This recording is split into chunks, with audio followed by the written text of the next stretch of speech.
Friends, ನಾವು ಚಿಕ್ಕಂದಿನಿಂದ ಕೇಳಿಕೊಂಡು ಬರ್ತಾ ಇರೋ ಮಾತೇನೆಂದ್ರೆ ಇಡೀ ಪ್ರಪಂಚವನ್ನ ದೇವರು ಸೃಷ್ಟಿ ಮಾಡಿದ್ದಾನೆ ಅಂತ.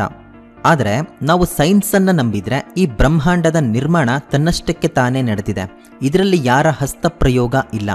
ಆದರೆ ಎಲ್ಲ ಧರ್ಮಗಳ ಮತ ಪ್ರಚಾರಕರನ್ನ ಕೇಳಿದ್ರೆ ಅವರು ಹೇಳ್ತಾರೆ ಈ ಸೃಷ್ಟಿಯನ್ನ ದೇವರು ಮುನ್ನಡೆಸ್ತಾ ಇದ್ದಾನೆ ಅಂತ. ಈ ಪ್ರಶ್ನೆಗಳನ್ನೆಲ್ಲ ಕೇಳಿ ಯಾವುದೋ ಒಂದು ಟೈಮಲ್ಲಿ ನಿಮ್ಮ ಮನಸ್ಸಿನಲ್ಲಿ ಕೂಡ ಒಂದು ಪ್ರಶ್ನೆ ಬಂದಿರುತ್ತೆ. ಅದೇನೆಂದ್ರೆ, ಒಂದು ವೇಳೆ ದೇವರು ನಮ್ಮನ್ನ ಸೃಷ್ಟಿ ಮಾಡಿದ್ರೆ ಮತ್ತೆ ದೇವರನ್ನ ಯಾರು ಸೃಷ್ಟಿ ಮಾಡಿದ್ದಾರೆ ಅಂತ. ಅಷ್ಟಕ್ಕೂ ಈ ದೇವರ ಅಸ್ತಿತ್ವ ಏನು? ನಿಜವಾಗ್ಲೂ ದೇವರು ಇದಾನಾ? ಫ್ರೆಂಡ್ಸ್, ಈ ಎಲ್ಲ ಪ್ರಶ್ನೆಗಳಿಗೆ ಉತ್ತರವನ್ನ ನಾನು ಈ ವಿಡಿಯೋದಲ್ಲಿ ಕೊಡ್ತೀನಿ. ಸೊ ಮಿಸ್ ಮಾಡದೆ ಈ ವಿಡಿಯೋವನ್ನ ಕೊನೆವರೆಗೂ ನೋಡಿ.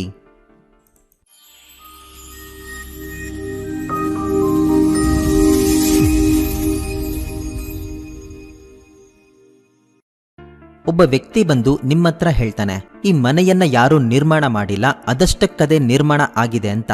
ಹೀಗಂದ್ರೆ ನಿಮ್ಮ ರಿಯಾಕ್ಷನ್ ಹೇಗಿರುತ್ತೆ? ಅದೇಗ್ ನಿರ್ಮಾಣ ಆಗುತ್ತೆ? ಈ ವಿಷಯ ನಿಮಗ್ ಗೊತ್ತು.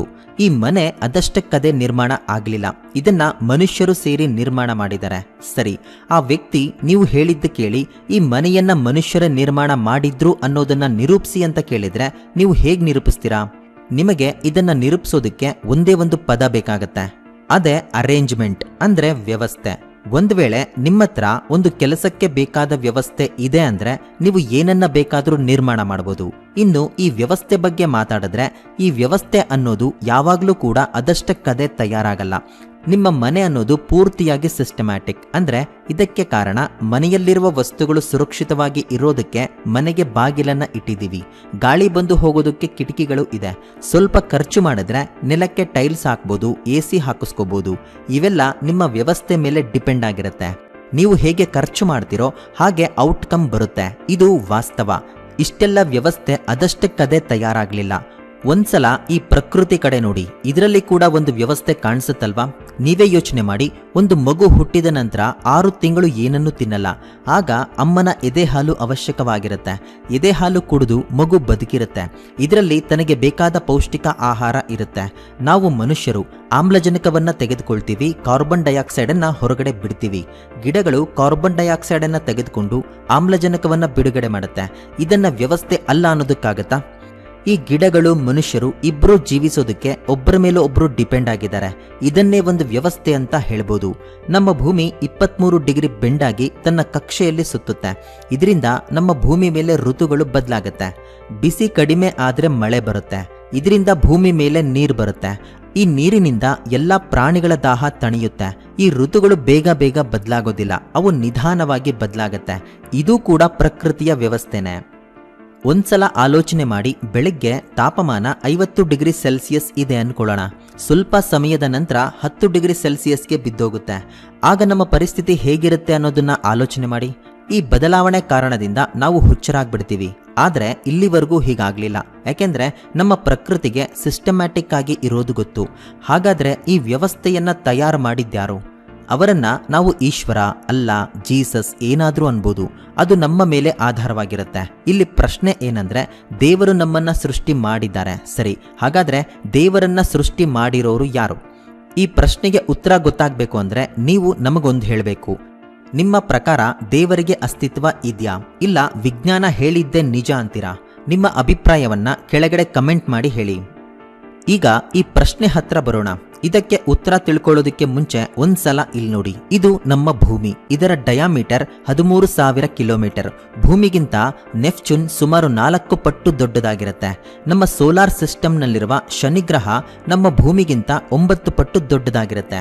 ಇನ್ನು ನಮ್ಮ ಸೌರಮಂಡಲದ ಅತ್ಯಂತ ದೊಡ್ಡ ಗ್ರಹವಾದ ಜುಪಿಟರ್ ಬಗ್ಗೆ ಮಾತಾಡಿದ್ರೆ ಇದರ ಒಳಗಡೆ 1300 ಭೂಮಿಗಳನ್ನ ಜೋಡಿಸಬಹುದು, ಅಷ್ಟು ದೊಡ್ಡದಾಗಿರುತ್ತೆ. ಇನ್ನು ಸೂರ್ಯನ ಬಗ್ಗೆ ಮಾತಾಡಿದ್ರೆ ಇದರಲ್ಲಿ ಸುಮಾರು 1,30,000 ಭೂಮಿಗಳನ್ನ ಜೋಡಿಸಬಹುದು. ಇದರಿಂದ ನಮಗೆ ಅರ್ಥ ಆಗುತ್ತೆ ಸೂರ್ಯ ಎಷ್ಟು ದೊಡ್ಡದಾಗಿದ್ದಾನೆ ಅಂತ. ಒಂದು ವೇಳೆ ಸೂರ್ಯನನ್ನ ಸಿರಿಯಸ್ ಅನ್ನೋ ನಕ್ಷತ್ರಕ್ಕೆ ಕಂಪೇರ್ ಮಾಡಿದ್ರೆ ಇದರ ಮುಂದೆ ಸೂರ್ಯ ಹಾಲು ಕುಡಿಯೋ ಹುಡುಗನ ರೀತಿ ಕಾಣಿಸ್ತಾನೆ. ಆದ್ರೆ ಇದೇ ದೊಡ್ಡ ನಕ್ಷತ್ರ ಅಲ್ಲ. ಇದಕ್ಕಿಂತ ದೊಡ್ಡ ದೊಡ್ಡ ನಕ್ಷತ್ರಗಳು ಈ ಬ್ರಹ್ಮಾಂಡದಲ್ಲಿ ಇದೆ. ಈ ನಕ್ಷತ್ರಗಳು ಎಷ್ಟು ದೊಡ್ಡದಾಗಿರುತ್ತವೆ ಅಂದ್ರೆ ಇದನ್ನ ನಾವು ಇಮ್ಯಾಜಿನ್ ಕೂಡ ಮಾಡಕ್ಕಾಗಲ್ಲ. ಇದರ ಸೈಜ್ ಅನ್ನೋದು ಸೂರ್ಯನಿಗಿಂತ ಕೋಟಿಗಟ್ಟಲೆ ಪಟ್ಟು ದೊಡ್ಡದಾಗಿರುತ್ತೆ. ಇದು ನಮ್ಮ ಆಕಾಶ ಗಂಗೆ ಅಂದ್ರೆ ಮಿಲ್ಕಿ ವೇ ಗ್ಯಾಲಕ್ಸಿ. ಇಲ್ಲಿಂದ ಎಷ್ಟೋ ಲಕ್ಷಗಟ್ಟಲೆ ಪಟ್ಟು ಝೂಮ್ ಮಾಡಿದ್ರೂ ಕೂಡ ನಾವು ಕಾಣಿಸಲ್ಲ. ಇದು ಇಷ್ಟಕ್ಕೆ ಮುಗಿಯಲ್ಲ, ಇದು ಕೇವಲ ಆರಂಭ ಮಾತ್ರ. ವಾಸ್ತವದಲ್ಲಿ ಇಂತಹ ಗ್ಯಾಲಕ್ಸಿಗಳು ತುಂಬಾ ಇವೆ. ಇಲ್ಲಿ ಎಷ್ಟೋ ಬಿಲಿಯನ್ ಟ್ರಿಲಿಯನ್ ಸಂಖ್ಯೆಯಲ್ಲಿ ನಕ್ಷತ್ರಗಳು ಇವೆ. ಇವೆಲ್ಲ ಸೇರಿ ಬ್ರಹ್ಮಾಂಡವನ್ನ ಸೃಷ್ಟಿ ಮಾಡಿದೆ. ಈ ಬ್ರಹ್ಮಾಂಡ ಎಷ್ಟು ದೊಡ್ಡದು ಅಂದ್ರೆ ನಮ್ಮ ಜೀವನವೆಲ್ಲ ಕ್ಯಾಲ್ಕುಲೇಟ್ ಮಾಡಿದ್ರೂ ಇದರ ವಿಸ್ತೀರ್ಣವನ್ನ ಅಂದಾಜು ಮಾಡೋದಕ್ಕಾಗಲ್ಲ. ಈಗ ನಿಮಗೆ ಬ್ರಹ್ಮಾಂಡದ ಬಗ್ಗೆ ಒಂದು ಅವಗಾಹನೆ ಬಂದಿರೋದ್ರಿಂದ ಈ ಪ್ರಶ್ನೆಗೆ ಉತ್ತರ ಕೊಡುವ ಟೈಮ್ ಬಂದಿದೆ. ದೇವರು ನಮ್ಮನ್ನ ತಯಾರು ಮಾಡಿದ್ರೆ ದೇವರನ್ನ ಯಾರು ತಯಾರು ಮಾಡಿದ್ದಾರೆ ಅಂತ. ಇದನ್ನ ಅರ್ಥ ಮಾಡ್ಕೊಳ್ಳೋಕೆ ನಿಮಗೆ ಒಂದು ಉದಾಹರಣೆ ಕೊಡ್ತೀನಿ. ಒಂದು ವೇಳೆ ನಾವು ಕತ್ತೆ ಹತ್ರ ಹೋಗಿ ಥಾಮಸ್ ಎಡಿಸನ್ ಬಲ್ಬ್ ಅನ್ನ ಹೇಗೆ ಕಂಡಿಡಿದ್ರು ಅಂತ ಕೇಳಿದ್ರೆ ಅದಕ್ಕೇನೂ ಅರ್ಥ ಆಗಲ್ಲ. ಥಾಮಸ್ ಎಡಿಸನ್ ಅನ್ನ ಬಿಟ್ಬಿಡಿ, ನಾವದಕ್ಕೆ ABCD ಕಲಿಸಿದ್ರು ಅದಕ್ಕೆ ಅರ್ಥ ಆಗಲ್ಲ. ಈಗ ಯಾರೂ ಬೇಜಾರು ಮಾಡ್ಕೋಬೇಡಿ, ಈ ಅನಂತ ಕೋಟಿ ಬ್ರಹ್ಮಾಂಡದ ಮುಂದೆ ನಾವೆಲ್ಲರೂ ಈ ಕತ್ತೆಯ ರೀತಿನೇ ಇದೀವಿ.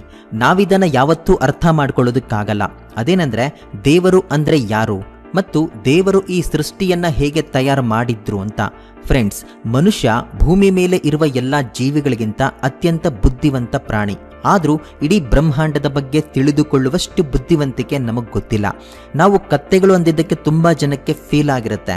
ಆದರೆ ನಿಜ ಏನಂದ್ರೆ ನಾವು ಆ ಕತ್ತೆಗಳಿಗಿಂತ ಕೀಳಾಗಿದ್ದೇವೆ. ನಾವು ಮನುಷ್ಯರು ದೇವರ ಹೆಸರನ್ನ ಹೇಳ್ಕೊಂಡು ನಮ್ಮಲ್ಲಿ ನಾವು ಹೊಡೆದಾಡ್ತೀವಿ, ಪ್ರಾಣಗಳನ್ನು ಕೂಡ ತೆಗಿತೀವಿ. ಹೊಡೆದಾಟಗಳಲ್ಲಿ ಪಾಲ್ಗೊಂಡಿರುವ ತುಂಬ ಜನ ಏನು ಹೇಳ್ತಾರೆ ಅಂದ್ರೆ ನಾನು ನನ್ನ ದೇವರನ್ನ ನನ್ನ ಧರ್ಮವನ್ನ ಕಾಪಾಡ್ಕೊಳ್ತಾ ಇದ್ದೀನಿ ಅಂತ. ಹಾಗಾದ್ರೆ ಇಂಥವರಿಗೆ ಏನ್ ಹೇಳ್ಬೇಕು? ಈತ ಈ ದೇವರನ್ನ ಹೇಗೆ ರಕ್ಷಣೆ ಮಾಡ್ತಾನೆ? ಅಷ್ಟಕ್ಕೂ ಈ ಸೃಷ್ಟಿಯಲ್ಲಿ ನಿಂದು ನಂದು ಅನ್ನುವ ಅಸ್ತಿತ್ವ ಏನೂ ಇಲ್ಲ. ನಮ್ಮ ಜೀವನದಲ್ಲಿ ಎಷ್ಟೋ ಕಷ್ಟಗಳನ್ನ ಸುಖಗಳನ್ನ ನೋಡಿರ್ತೀವಿ. ಇವುಗಳನ್ನ ಹೇಳ್ಕೊಳ್ಳೋದಕ್ಕೆ ಗುಡಿಗಳಿಗೆ, ಮಸೀದಿಗಳಿಗೆ, ಚರ್ಚ್ಗಳಿಗೆ ಹೋಗ್ತಾ ಇರ್ತೀವಿ. ಆದ್ರೆ ನಾನು ಕೇಳುವ ಪ್ರಶ್ನೆಗೆ ಉತ್ತರ ಕೊಡಿ. ದೇವರು ಸೃಷ್ಟಿ ಮಾಡಿರುವ ಬ್ರಹ್ಮಾಂಡದಲ್ಲಿ ತುಂಬಾ ಅಂದ್ರೆ ತುಂಬಾ ಗ್ರಹಗಳು ಇವೆ. ಕೆಲವುಗಳ ಮೇಲೆ ಡೈಮಂಡ್ಸ್ ಇದೆ, ಕೆಲವು ಗ್ರಹಗಳು ಬಂಗಾರದಿಂದ ತುಂಬಿ ಹೋಗಿವೆ, ಕೆಲವು ಗ್ರಹಗಳ ಮೇಲೆ ಮಂಜುಗಡ್ಡೆ ಪರ್ವತಗಳು ಕಾಣಿಸುತ್ತೆ. ಹಾಗಾದ್ರೆ ದೇವರು ಇಷ್ಟು ಅಂದವಾದ ಪ್ರದೇಶಗಳನ್ನ ಬಿಟ್ಟು ಯಾಕೆ ನಮ್ಮ ಗುಡಿಗಳು, ಮಸೀದಿ, ಚರ್ಚ್ಗಳಿಗೆ ಬರ್ತಾನೆ? ಆ ದೇವರಿಗೆ ಹಲವಾರು ಹೆಸರುಗಳು ಇವೆ. ಈಶ್ವರ್, ಅಲ್ಲಾ, ಜೀಸಸ್, ಹೀಗೆ ವಿವಿಧ ಹೆಸರುಗಳಿಂದ ಕರೀತಾರೆ. ಹಾಗಾದ್ರೆ ಖಚಿತವಾಗಿ ಇದೇ ಆ ದೇವರ ಹೆಸರಾಗಿರತ್ತಾ? ಒಂದು ವೇಳೆ ಹೀಗೂ ಆಗಿರ್ಬೋದು. ಅಲ್ಲಾ ಹೆಸರು ಅಲ್ಲಾ ಅಲ್ದಿರಾ ಈಶ್ವರ ಆಗಿರ್ಬೋದಲ್ವಾ? ಇಲ್ಲ, ಈಶ್ವರ ಹೆಸರು ಅಲ್ಲ ಆಗಿರ್ಬೋದು. ಯಾಕೆಂದ್ರೆ ದೇವರ ಹೆಸರು ಏನು ಅಂತ ದೇವರು ನಮ್ಮ ಹತ್ರ ಬಂದು ಹೇಳಲಿಲ್ಲ. ತುಂಬಾ ಜನ ಈ ದೇವರ ಹೆಸರನ್ನ ಹೇಳ್ಕೊಂಡು ಆಚಾರಗಳಿಗಿಂತ ಅನಾಚಾರಗಳನ್ನೇ ಜಾಸ್ತಿ ಮಾಡ್ತಾ ಇರ್ತಾರೆ.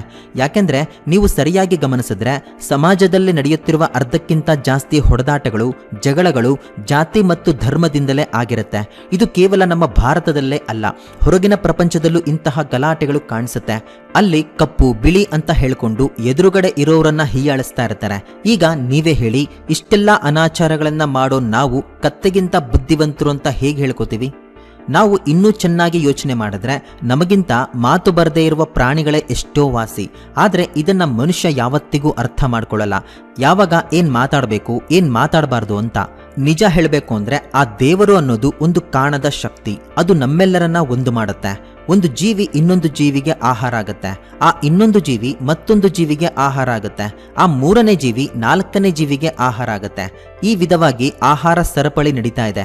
ಇವೆಲ್ಲವನ್ನ ಒಂದು ವ್ಯವಸ್ಥೆಯಲ್ಲಿ ಇಡುವ ಮಹಾಶಕ್ತಿಯನ್ನೇ ನಾವು ದೇವರು ಅಂತ ಕರಿತೀವಿ. ಅದು ಯಾವ ರೂಪದಲ್ಲಾದ್ರೂ ಆಗಿರ್ಬೋದು. ಇದು ಕೇವಲ ಮನುಷ್ಯನ ರೂಪದಲ್ಲೇ ಇರಬೇಕು ಅಂತೇನಿಲ್ಲ. ಯಾಕೆಂದ್ರೆ ಈ ಶಕ್ತಿ ಮಾನವ ರೂಪದಲ್ಲಿ ಇದ್ದಿದ್ರೆ ಇಷ್ಟೊತ್ತಿಗೆ ನಾಶ ಆಗ್ಬೇಕಾಗಿತ್ತು. ಆದ್ರೆ ಈ ಶಕ್ತಿ ಅನಂತವಾಗಿರೋದು. ಇದರ ಬಗ್ಗೆ ಎಷ್ಟು ಆಲೋಚನೆ ಮಾಡಿದ್ರೂ ಅರ್ಥ ಮಾಡ್ಕೊಳ್ಳೋದಕ್ಕಾಗಲ್ಲ. ಈ ಮಹಾಶಕ್ತಿಗೆ ನಾವು ತೋರಿಸುವ ಯಾವುದೇ ಭಕ್ತಿಯ ಅವಶ್ಯಕತೆ ಇಲ್ಲ. ನಾವು ಕೇವಲ ನಮ್ಮ ಇಷ್ಟದ ರೀತಿನೇ ಎಲ್ಲ ಮಾಡ್ತಾ ಇದ್ದೀವಿ. ಅದಕ್ಕೆ ದೇವರನ್ನ ಹೊಣೆ ಮಾಡ್ತಾ ಇದ್ದೀವಿ ಅಷ್ಟೇ. ಕೊನೆಯದಾಗಿ ಹೇಳೋದೇನೆಂದ್ರೆ, ದೇವರ ಅಸ್ತಿತ್ವ ಇರ್ಬೋದು ಇಲ್ಲದೆ ಇರ್ಬೋದು, ಈ ಅನಂತ ಶಕ್ತಿಯನ್ನ ನಾವು ಹೇಗೆ ನೋಡ್ತೀವಿ ಅನ್ನೋದು ನಮ್ಮ ಮೇಲೆ ಆಧಾರವಾಗಿರುತ್ತೆ. ನಾವು ನಮ್ಮ ಜೀವನದಲ್ಲಿ ಒಳ್ಳೆಯದರ ಬಗ್ಗೆ ಆಲೋಚನೆ ಮಾಡಿ ಒಳ್ಳೊಳ್ಳೆ ಕೆಲಸ ಮಾಡಿದ್ರೆ ನಮ್ಮ ಜೀವನ ಪೂರ್ತಿ ಸುಖ ಸಂತೋಷದಿಂದ ಇರುತ್ತೆ. ಒಂದು ವೇಳೆ ನಮ್ಮ ಯೋಚನೆ ಪೂರ್ತಿ ಕೆಟ್ಟದಾಗಿದ್ರೆ ಜೀವನದಲ್ಲಿ ಸಂತೋಷ ಹೇಗಿರುತ್ತೇಳಿ? ಹಾಗಾಗಿ ನಾವು ದೇವರನ್ನ ನಂಬಿದ್ರು ನಂಬದೇ ಇದ್ರೂ ನಮ್ಮ ಕಣ್ಣಿಗೆ ಕಾಣಿಸದೇ ಇರುವ ಮಹಾಶಕ್ತಿ ಬಗ್ಗೆ ನಂಬಲೇಬೇಕು. ಅದು ಈ ಪೂರ್ತಿ ಸೃಷ್ಟಿಯನ್ನ ನಡೆಸುತ್ತೆ. ಸೊ ಇದು ಫ್ರೆಂಡ್ಸ್ ಇವತ್ತಿನ ವಿಡಿಯೋ. ಈ ವಿಡಿಯೋ ಬಗ್ಗೆ ನಿಮ್ಮ ಅನಿಸಿಕೆ ಅಭಿಪ್ರಾಯಗಳನ್ನ ನಮಗೆ ಕಮೆಂಟ್ ಮಾಡಿ. ನಿಮಗೆ ಈ ವಿಡಿಯೋ ಇಷ್ಟ ಆದ್ರೆ ಒಂದು ಲೈಕ್ ಕೊಡಿ, ಇನ್ನೊಬ್ಬರಿಗೆ ಶೇರ್ ಮಾಡಿ.